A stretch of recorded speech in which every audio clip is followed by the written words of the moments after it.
Ayon sa Pag-asa, easterlies pa rin ang nakakaapekto ngayon sa ating bansa. Samantala patuloy pa rin monitor ang isang low pressure area sa labas po ng ating Philippine Area of Responsibility.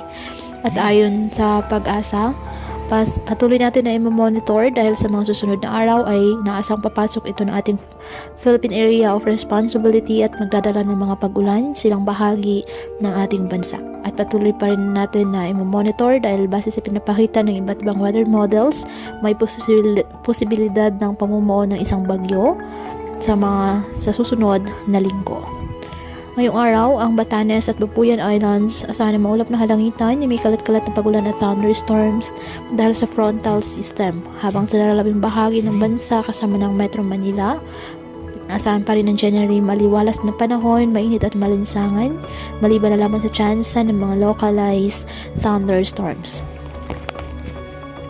Kaya patuloy pa rin po natin na pinag-iingat ang ating mga kababayan sa banta pa rin ng mga posibleng pagbaha at pagguho ng lupa lalo na kapag may malalakas na ulan, at ugaliin po na magdala palagi ng payong o kahit anong panangga sa ulan.